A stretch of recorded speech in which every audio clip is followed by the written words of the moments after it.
औज़ुबिल्लाहिमिनश्शैतानिर्रजीम बिस्मिल्लाहिर्रहमानिर्रहीम। अस्सलाम वालेकुम सब बहन भाइयों को।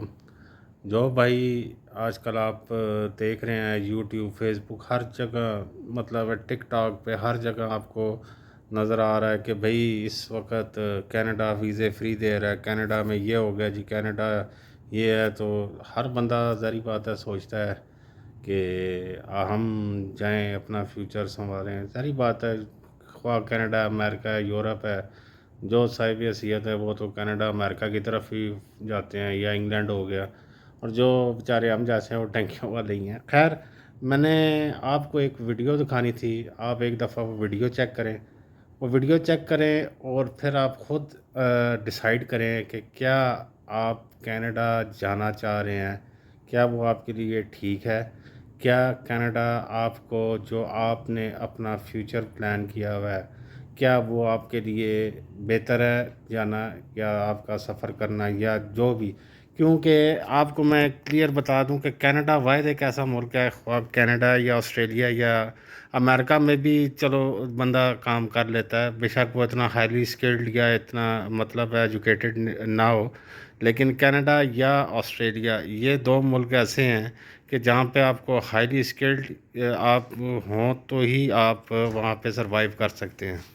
ये वीडियो आप देखें, फिर आप ख़ुद फैसला कीजिएगा। Thank you very much. People who fled their homelands only to find themselves homeless here. There is still no clear solution from government, but today members of the community are coming forward to help. CTV's Allison Hurst is live on Peter near Richmond with the details. Allison. This has been an ongoing issue for weeks. People, asylum seekers, refugees sleeping here on the streets just outside of a city building. As all the levels of government argue over who must pay to house refugees, a Toronto businessman is pledging to take it on himself.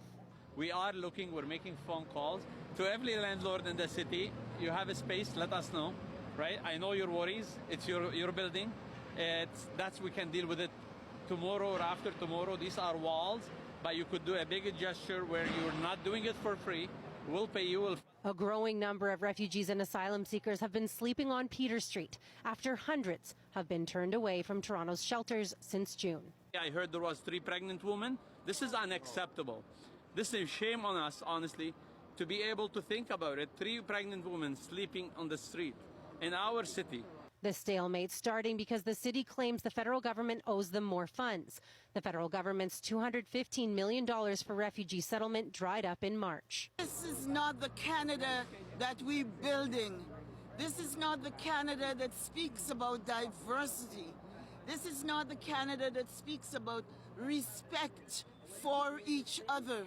At the same time, there are growing calls by advocates for Mayor Olivia Chow to fire the city's general manager of Shelter Support and Housing Administration if he does not resign over this. That contravenes or goes against Toronto's own sanctuary city status or sanctuary city policy, as well as shelter standards. And so they're going against their own rules. And frankly, this act is discriminatory. It denies people emergency beds who need it, and we just think he has to go because of this. The city funds 500 beds for refugees at a cost of $34 million. It says it needs more than $100 million in federal funding to cover the remaining demand. Mohammed Faki says it could take a number of days, maybe up to 5, to secure the beds, but they are making the calls right now, calling anyone who has perhaps a room at their place, university dorms, anywhere where someone could sleep and put their head down at night as they wait for their documents and papers to come through. He says they will be paid and fundraising is underway.